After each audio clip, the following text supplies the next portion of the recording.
Messieurs, bonjour, bienvenue sur Alizé. Très heureuse de vous retrouver pour votre édition de la mi-journée. Nous sommes le vendredi 22 avril et on va commencer avec cette alerte. L'Agence régionale de santé de Guadeloupe a lancé ce matin une alerte de vigilance maximale concernant le Zika. Selon le dernier point épidémiologique, les cas biologiquement confirmés sont en augmentation ces 2 dernières semaines dans notre département. On comptait au 21 avril 309 cas, dont 14 femmes enceintes. C'est désormais l'ensemble du territoire qui est concerné, plus particulièrement les communes de Gosier, Goyave, Basse-Terre, Bémao et Saint-François. L'Agence régionale de santé qui a par ailleurs lancé ce matin la 10e édition de la Semaine européenne de la vaccination. Cette semaine débutera plus concrètement la semaine prochaine à partir du 25 avril. L'occasion notamment de faire le point sur ces vaccins, de les mettre éventuellement à jour.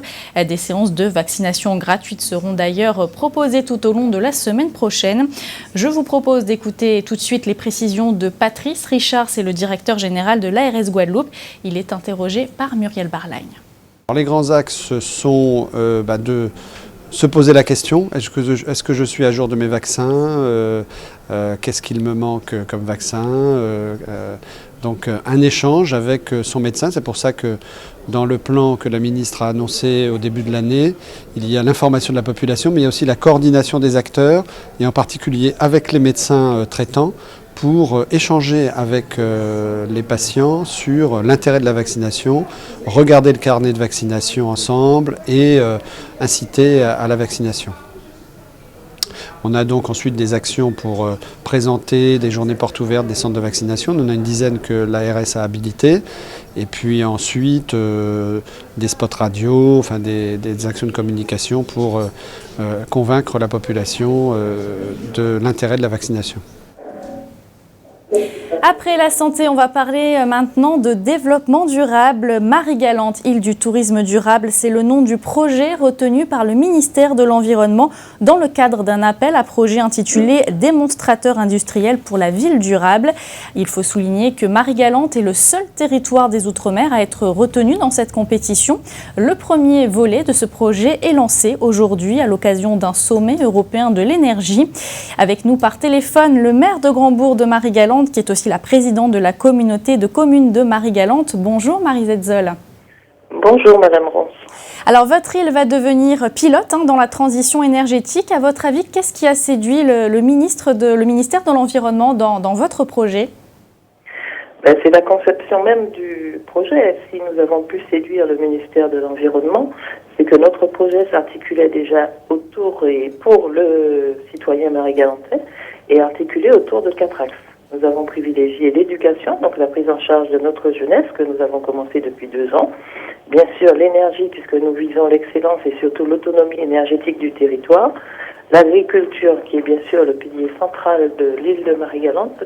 Et en cela, nous allons mettre très prochainement en place une cellule d'accompagnement de nos agriculteurs pour avoir accès à tous les dispositifs existants leur permettant d'être plus à l'aise.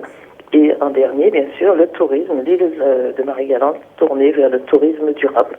Donc je crois que ce sont ces 4 axes qui ont convaincu l'État, qui ont convaincu tout le jury et qui ont fait que ce projet a été le seul projet d'outre-mer sélectionné parmi divers projets et fait partie des 16 projets nationaux retenus à côté du Grand Paris, du Lyon, Marseille, Bordeaux, etc.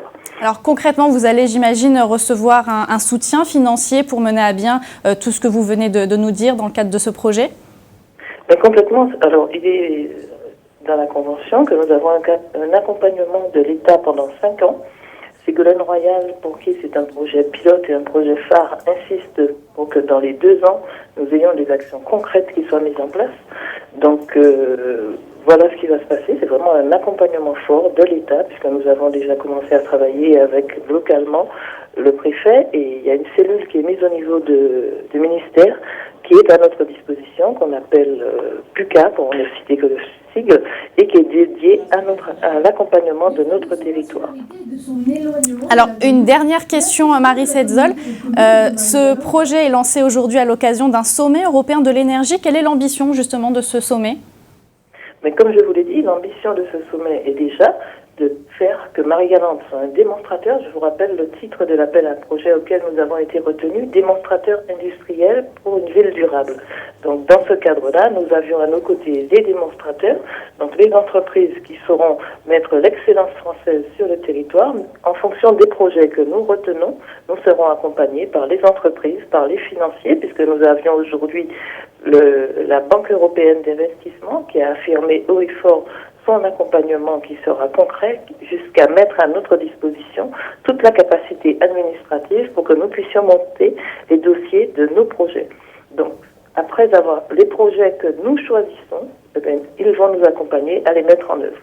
Nous gardons toutefois la main, ce ne sont pas des investisseurs ou des financiers qui viennent faire ce qu'ils veulent sur le territoire, je tiens à le dire, ce sont vraiment nos projets sélectionnés par les élus marie-galantais qui seront appuyés, accompagnés par les investisseurs, les financiers et bien sûr toute la capacité administrative. Merci Maryse Hetzel pour toutes ces précisions.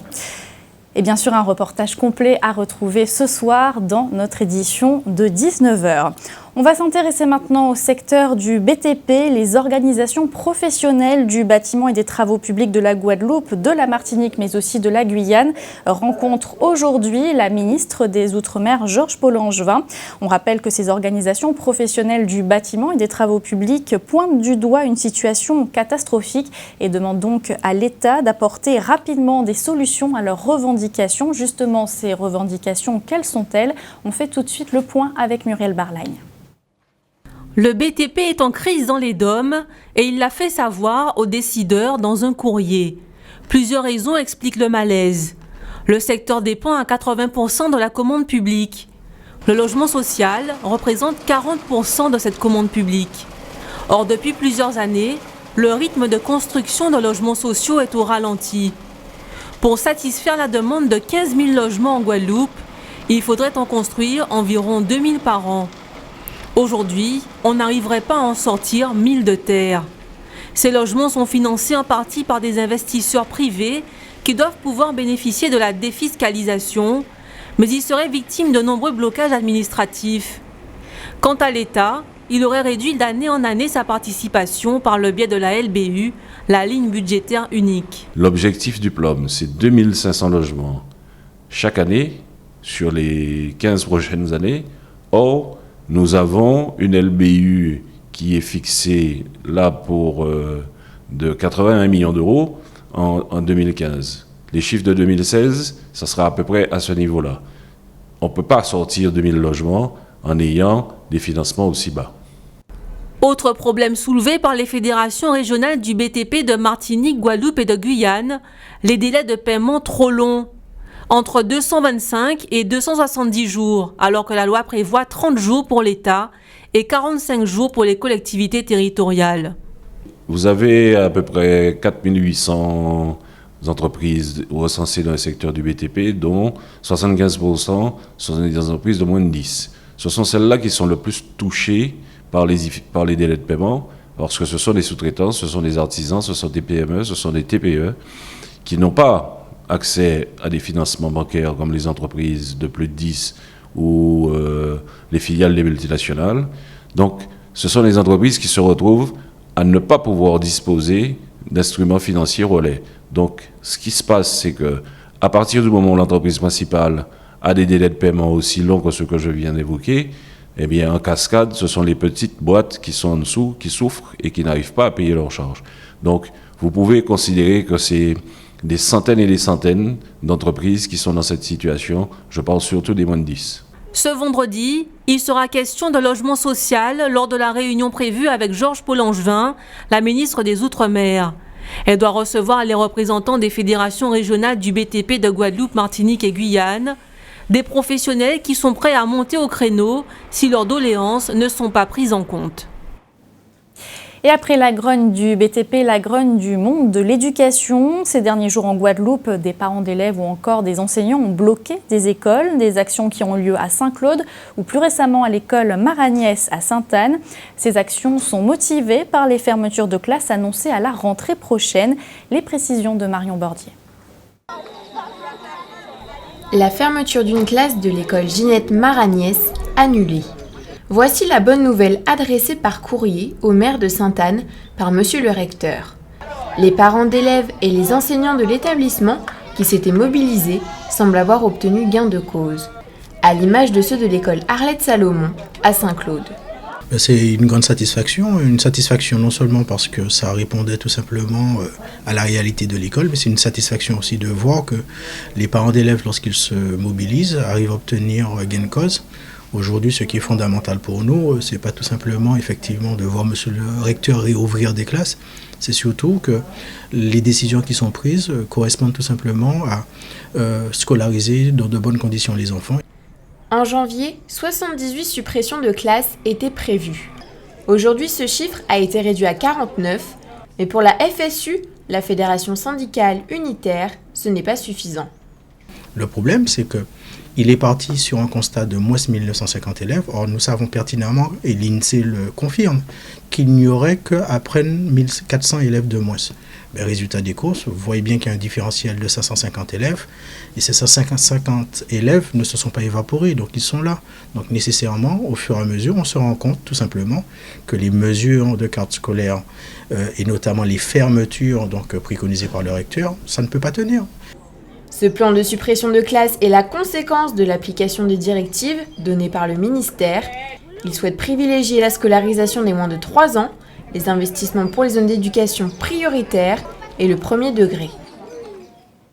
Et on va rester dans le domaine scolaire. L'école Fernande Bonchamp à Pointe-à-Pitre a reçu ce matin la visite de Lilian Thuram. L'ancien footballeur guadeloupéen, champion du monde 98, a pu échanger avec les élèves autour de sa bande dessinée Tous héros. Une matinée également placée sous le signe des chants, des danses ou encore de la poésie. Le reportage d'Anne-Elisabeth Artsen.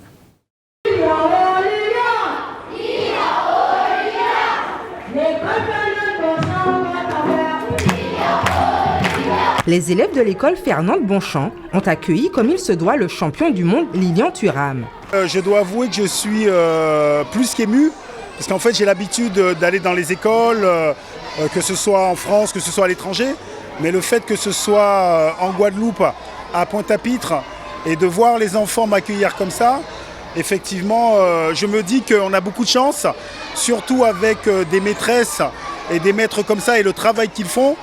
On se dit qu'on peut avoir confiance dans l'avenir, parce que ce que les enfants me donnent, c'est beaucoup d'amour, et ce que les professeurs donnent aussi aux enfants, c'est beaucoup d'amour et beaucoup d'estime d'eux-mêmes.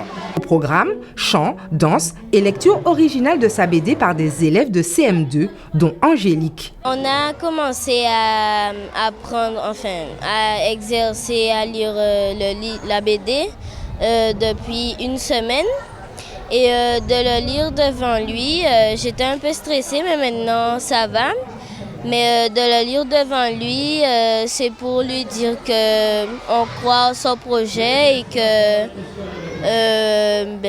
qu'on aime bien son livre et ce qu'il fait. Donc on voulait le remercier en lisant son livre.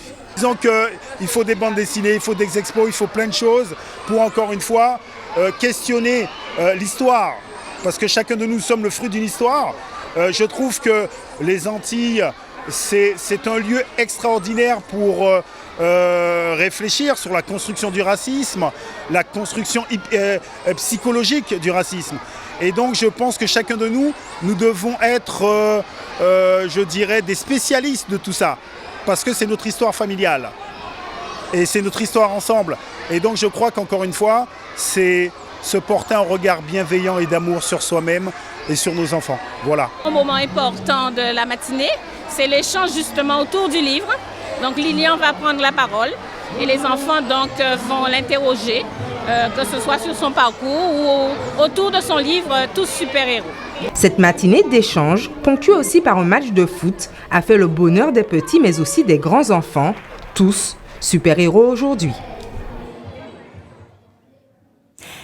On en vient à l'actualité dans notre grande région de la Caraïbe. Après avoir été désignée 3e plus belle île du monde par TripAdvisor, la Jamaïque pourrait nouer un partenariat avec ses îles voisines Cuba et la République dominicaine. Mais avant, nous allons prendre la direction de l'Équateur avec une des conséquences du séisme de la semaine dernière. Voici l'actualité Caraïbe. Moins d'une semaine après le séisme dévastateur qui a tué 525 personnes, le président équatorien Rafael Correa a mis en place une série de hausses d'impôts pour faire face à l'impact économique de la catastrophe. Le président a annoncé une hausse de la TVA de 12 à 14% sur un an. Les salariés devront également verser leurs contributions prélevées sur leur salaire, équivalentes à un jour de travail pour ceux gagnant $1 000 par mois, à 2 jours pour un salaire de $2 000 par mois et jusqu'à 5 jours pour ceux gagnant $5 000. Ceux dont le patrimoine dépasse $1 million devront verser par ailleurs une contribution de près de 1% de leurs biens. Rafael Correa a également annoncé la vente d'actifs de l'État, sans toutefois préciser lesquels. Le président a chiffré à $3 milliards le coût de la reconstruction des zones dévastées par le séisme. Avant le séisme, l'économie du pays souffrait déjà de la baisse des cours du pétrole. La croissance n'a été que de 0,1% en 2015, contre 4% selon la prévision du gouvernement. Les responsables du tourisme de la Jamaïque souhaitent nouer un partenariat avec leurs homologues de Cuba et de la République dominicaine pour la commercialisation de produits à destination multiples dans chacun de ces pays. Ces 3 grandes îles de la Caraïbe discutent depuis quelques semaines afin de parvenir à une entente tripartite qui devra booster les arrivées touristiques et ajouter de la valeur aux produits touristiques dans la région Caraïbe. Le ministre du Tourisme de la Jamaïque, Edmund Barlett, a déclaré que le gouvernement est en train de repositionner Kingston en tant que destination touristique. Il informe que l'accent sera mis sur le patrimoine humain, la musique et le divertissement dans la capitale. Barlett informe qu'une enquête réalisée par une société basée à New York a indiqué que les touristes sont surtout attirés par la gastronomie de la Jamaïque, par la musique et la grande sympathie du peuple jamaïcain. Pour le ministre, ces 3 atouts peuvent être résumés en un seul mot, bonheur. La Jamaïque serait donc la destination du bonheur, et c'est en ce terme qu'elle sera promue sur les différents marchés internationaux. David Evans, le PDG de l'Aliat, a démissionné la semaine dernière. Il évoquait la pression des actionnaires et des débats houleux qui l'auraient poussé à prendre cette décision extrême. Cependant, les journalistes de Radio Observer à Antigua ont informé que la démission de David Evans a été précédée d'une plainte majeure rédigée par le gouvernement de la Dominique, relatant un mauvais service de la compagnie aérienne régionale. Le Premier ministre de la Dominique, Roosevelt Skerrit, a écrit une lettre très ferme à David Evans sur la façon dont les passagers de la Dominique ont été traités par la compagnie aérienne. La lettre a été rendue publique par le porte-parole du gouvernement de la Dominique, Anthony Astafan. La lettre fait état de l'annulation d'un vol laissant 47 passagers sur le tarmac sans aucune information ni considération, en traitant de façon minable les passagers dominicains. Elle rappelle que le gouvernement de la Dominique est actionnaire de l'Aliat et qu'à ce titre, il mérite un minimum de considération. Copie de cette lettre a été envoyée à l'ensemble des actionnaires qui doivent se réunir dans les prochains jours pour statuer sur l'optimisation des liaisons aériennes régionales et la désignation d'un nouveau PDG. Retour en Guadeloupe, on va parler de football avec le tirage au sort pour le tournoi international U15 qui a eu lieu ce matin. Ce tournoi se déroulera du 5 au 7 mai prochain à Sainte-Rose et aux Abîmes. Dans la poule A, on retrouvera notamment la Guyane, Toulouse, l'équipe de Boca ou encore l'équipe 1 de Guadeloupe. Dans la poule B, Haïti, l'OM, Fulminance et l'équipe du département Guadeloupe. Dans la poule C sera composée de la Martinique, de Tottenham ou encore de l'équipe 2 de Guadeloupe. Notre point quotidien sur la position des skippers engagés dans la Transat AG2R. C'est le bateau Gédimat qui est actuellement en tête. Les Saintes, Marie-Galante et Guadeloupe sont respectivement 9e, 10e et 11e. Enfin, en judo, les championnats d'Europe ont débuté hier à Kazan, en Russie. Chez les femmes, dans la catégorie des moins de 70 kg, la Guadeloupéenne Fanny Estelle Posuit s'est arrêtée aujourd'hui en demi-finale. Elle a été battue par la Géorgienne Esther Stam. Pour voir le Guadeloupéen Teddy Riner sur le tatami, il faudra patienter jusqu'à demain. Elle s'appelle Kat et elle sera remise à la mer cet après-midi. Kat, c'est une tortue marine qui est soignée depuis fin mars au centre de soins des tortues marines de la Guadeloupe. Elle avait été retrouvée par un apnéiste emmêlé dans un filet. Juste avant de rejoindre son milieu naturel, Marion Bordier a pu la rencontrer. La tortue Kat, bientôt relâchée. Trouvée en état de stress, il a fallu près d'1 mois de soins afin de remettre sur pied l'animal marin. La tortue, elle est arrivée, elle était très affaiblie parce qu'elle était prise dans un filet de pêche. En fait, elle avait juste un gros choc, donc en quelques jours, elle s'est très rapidement remise. On l'a quand même amenée chez un vétérinaire pour qu'il fasse les soins, qu'il fasse une radio, voir s'il n'y avait pas d'occlusion. Et en une semaine, elle s'est remise, donc en général, à partir du moment où elle reprend une alimentation normale, où elle nage, elles vont retrouver un comportement normal, on les relâche. L'équipe des soigneurs de l'aquarium a pris soin de la jeune tortue, qui a été manipulée avec des gants afin d'écarter tout risque de transmission de maladies. Quant à son repas du jour, il est plutôt copieux, mais Kat fait la difficile. Elle a plus faim de poisson, mais en fait on alterne entre chinchard, balabou, sardine, maquereau. Après sinon on peut leur donner des éperlans, on peut leur donner des moules, des crevettes, mais elle aime pas trop. Comme beaucoup d'autres tortues marines, Kat a été victime de la pollution humaine. Filets de pêche, hameçons et plastique sont de véritables dangers pour l'animal en voie de disparition. Les aménagements humains sur les plages et le vol des œufs perturbent le renouvellement de sa population. Mais il existe d'autres problèmes, cette fois-ci naturels. Les gens nous amenaient régulièrement des tortillons, donc des petites tortues qui étaient emmêlées dans les sargasses, qui n'arrivaient pas à rejoindre une mer turquoise sans algues. Donc on a récupéré, je crois, une bonne douzaine de tortillons l'année dernière qui ont été soignés puis remis à la mer aussi une fois qu'elles étaient en pleine santé. En médiatisant le relâchement de Kat, l'école de la mer souhaite donner de la visibilité à la cause des tortues marines. On va sensibiliser les écoles, on va faire venir tous les gens qui sont des habitués de la plage, on va dire, mais aussi des touristes. Cet après-midi, on a invité des élus de la commune de Gosier aussi pour les sensibiliser à la problématique des tortues marines et de la mer d'une manière générale. Voilà 25 ans que les tortues marines sont protégées en Guadeloupe. Depuis, l'école de la mer, qui recueille également des poissons et des requins, tente de bousculer les mentalités des pêcheurs ou encore des touristes afin de préserver le reptile. Et si vous voulez assister à la remise à la mer de Kat la tortue, rendez-vous à 14h30 sur la plage de la Datcha au Gosier. Avant de se quitter, cette information pratique, vos coupures d'eau du jour, sachez qu'à Grand-Camp, aux Abîmes, des travaux sont effectués sur le réseau depuis ce matin 7h. Sont notamment concernés le boulevard Concorde, rue des Capitaines des Plaines et Gutenberg. La distribution de l'eau potable sera interrompue jusqu'en fin d'après-midi. On regarde ensemble la couleur du ciel pour cet après-midi. Les éclaircies seront présentes, mais elles seront tout de même accompagnées de quelques averses localisées. Les températures afficheront cet après-midi entre 28 et 31 degrés. C'était le journal d'Alizé. Merci de l'avoir suivi. Édition que vous pouvez revoir bien sûr sur notre site internet www.alizé.com. Dans quelques instants, l'actualité nationale et internationale suivie de petits secrets entre voisins. Je vous retrouve ce soir à 19h pour votre édition locale et régionale. En attendant, bon appétit et très bon après-midi sur Alizé.